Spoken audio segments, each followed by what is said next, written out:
So we're starting off our Moms of Mums series for our String Band Sessions podcast with Joann Walton. Joann, thank you so much for joining us here. My pleasure.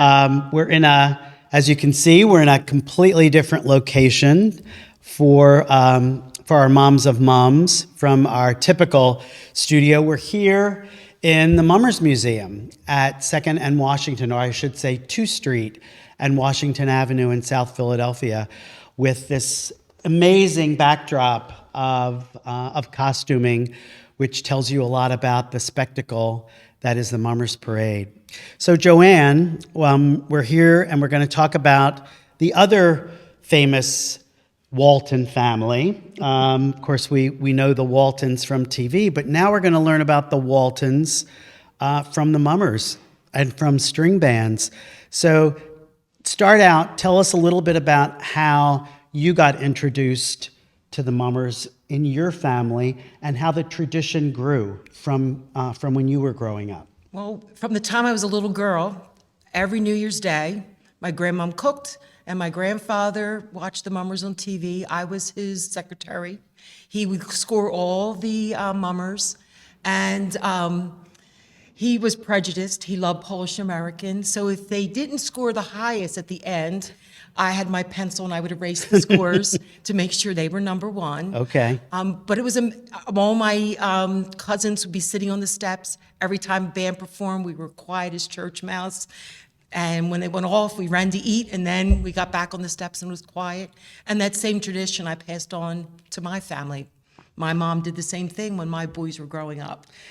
So where was this that you were growing up? Where? I grew up between Fishtown and Judiana Park in Pennsylvania, in Philadelphia area. And then we moved to West Effort, New Jersey in 1972. So did you have anyone at that point in your family who were in the Mummers or in the string band? We had no one in the Mummers, but my grandpa raised pigeons, and he raised pigeons with Polish American members. Raised or raced? Raced. He raced pigeons. I've not ever heard of anybody doing that. And a lot of his friends were in Polish American. Every birthday, there was always a quartet or a combo that came to I can't remember any party where we didn't have them coming. And the last time we had them come was my mom's 60th birthday, and she passed away the following year. But we had Quaker that time coming. But it was always, okay, who we getting? Who's coming? So string bands and mummery were kind of part of your family life for as long as you can remember. Yeah, my whole life. I'm 68, so all those years. So then take us ahead. So now, you grow up and you get married. And so how then do you get introduced back into it? Well, my middle son, Christopher, and my youngest son, Alex, were marshals for Broomall. Okay. And when did that start? Do you remember how old were they? They were, I would have to say 16 years ago about. Okay. And they always went and did their marshalling, and we would still be on the TV doing the same thing, quiet and watching them. Right. Of course, Broomall was the best back then. Of course. To us. But that's how it started. And then we'd always went to shows. That was our big thing we always went to. Okay. And my youngest grandson, Patrick, they had an announcement, anyone under 21 that plays an instrument, and he played piano and drums and the bells, and he went down, and he was hooked. So we joined Broomall. Started with him, and then all of a sudden it's like, can you glue? Can you do? And my oldest son, Pat's father, Big Pat, who's now our president and captain of Jersey, he was marshalling. He was making props, and you just get sucked in. So when little Pat, went and tried out for that, how old was he then? 7th grade. He was just in 7th grade. And he was like, I remember Pete Broomall saying to him, only time it counts is on New Year's Day, because he's playing the bells like tick, tick, tick. And I played that, so I know it's a tough instrument. It's an instrument you hear over, But he's all the fabulous other now. When he was in high school, he won all kinds of awards. The highest award you can win for West Effort because of his percussion expertise. So in the band now, So in the band now, and we'll talk about Pat as the captain in a minute, but in the band now is Alex. Yes. And Christopher. Yes. And little Pat.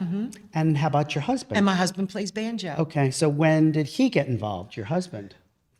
It's just something. It just seems like one comes always, in. Had he always played the banjo, or did No, he learn? he played the guitar. Okay. He wanted to be a Beatle. Bob Walton. There was 5 at one time. Okay. But he played the guitar. He would play Beatles songs, and they just, I mean, our Broomall, you always need members, so he was breathing and walking, and he can play, and he just Okay. switched over and started playing the banjo. The banjo. And he's still playing the He banjo. still plays the banjo, yes. He's still playing the banjo. So let's talk about the transition from, so Broomall, decides that they're going to conclude. They were going to retire. They're going to retire the name and retire the band. And then Jersey is born. The Jersey String Band is born. So now we're talking about Pat Sr. Yes. So what was he like as a kid? Was he like someone who you thought would eventually get into this and be a leader? I mean, he obeyed the rules on New Year's Day to be quiet and enjoy the string band, but he played the trumpet in high school. Okay. They played in the hobo band. I put them in the summertime, Chris and Pat. They had a summer program for kids, and he played that. But he started out in Broomall as doing props. Okay. And making all the props, and it's just like, you're sitting in there waiting for little Pat to finish up rehearsal, and all of a sudden you're hot gluing and can you paint, and it just... You just get drawn. And then all the family is, okay, we'll do it, and it just... And everybody becomes part of it. And everyone comes... That's why it's family. Did Pat have a sort of showmanship, dancer, leader? I wouldn't say he was a dancer, but he's the oldest of the group. So he sort of took that leadership role because you're the oldest. Okay. But he's still not a dancer. But did you ever imagine that he would be in the role that he's in? Oh no, I cried my eyes out that first parade that he was in there. He said, "Mom, don't look at me," because I think I was a bull that year. Dressed as a bull. Oh, a bull. B-U-L-L. Okay. B-U-L-L, yes, a big fat bull. Oh, stop. I was, and he said, "Mom, put your head on. I don't want you to look at me." Because he would feel self-conscious, do you think? I was just so proud of him, and my grandfather, I kept on saying, "Pop, I hope you're here with us." I was going to say, what do you think Grandpa would think? How did this all happen? I feel his presence every New Year, you're not watching on TV, but you're out there on the street. So I think he would be... I don't think he thought we were as talented enough to go out in the street, but I think he would be so proud. I know, I do feel him. I get goosebumps as soon as I see, well, I don't know if it's City Hall or my pop-up, but you see City Hall. I don't know any mummer who doesn't get goosebumps. Of course. When you see it, and I'll say, "Okay, pop-up, you're here." Or I smell a cigar, and that's it. Do you think if you were being the secretary now, he'd want Jersey's scores to be the highest, or you think he'd still be rooting for Polish American after all these years? I think he would still root for Polish American. That's funny. We would be second. You'd be second. So you said you were in a bull costume. Have you been in other costumes? Oh, yes. I was a head person. I was an ant. I prefer to hand out sandwiches in the back and hold a prop. That's okay. Because I do not have the talent as any of these mummers do, going out there and doing their routines. Mm-hmm. I do not have that talent at all, but I can make a mean sandwich. So do you still, now when you see Pat, in front of the group, and then Alex and Christopher. Oh, I'm proud of them. And little Pat, and obviously your husband in there as well. What's that feel like? What does that feel like? It's just amazing, because but the whole band's my family. They're the ones I hug first. Right. But that whole band, Jersey String, they're all my people. They're all my family. I love them to death. Mm-hmm. And I make sure they're fed. I make sure they're not thirsty. I take care of them because they are very important to me. And it's a long day. Well, every parade's a long day. Now, you mentioned before we sat down that is there cousins? There's other family related in the band? Not so much us, but we have the Erickson's family. And now who is that? How are they? Ryan Erickson is our music director. Okay. Charlotte and Ryan's only a junior in high school. Charlotte Erickson, for the last couple years, has done our choreography. Okay. And she is in 7th grade. Wow. And the mom and dad actually met in Broomall and got married. How do you like that? So, and then Robert Erickson is Tim's dad. So he's in the band. We have the Coppolas, we have the Palmers, we have the Hausermans. I mean, there's so many families. It's very family oriented. oriented. And a third of our band are children or younger. It's a younger group. A younger group. A younger group.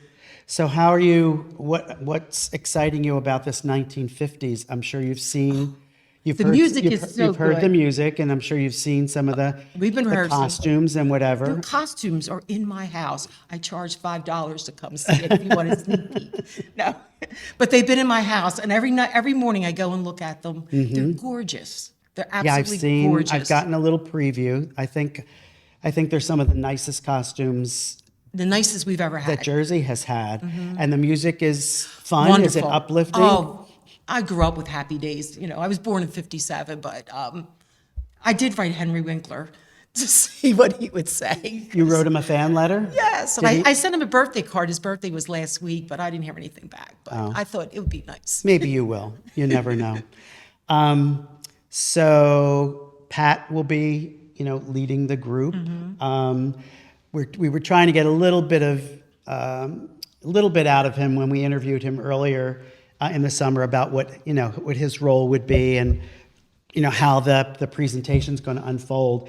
But I know there's going to be a diner element to it. The things that really make you like reminisce or nostalgia for that 50s. And you mentioned Happy Days. Happy Days as well. Jukebox. And the dancing. Dancing. It's a great theme for dancing. It's a wonderful theme. It really is. The music, the band is so terrific with the music. Alex has been doing a lot of the drills with Rick, and it's going to be really good. I'm so excited. And the band is last, right? Yes. Last in the line Save of March. the best for last. But it builds the anxiety too. To me, they always are fantastic because I love them all. Of course. I love all the bands, but Jersey's part of my it's heart. special in your heart. Well, thank you so much, Joann Walton. Thank you for being our first of our Moms of Mums. Thank you so much. We appreciate it.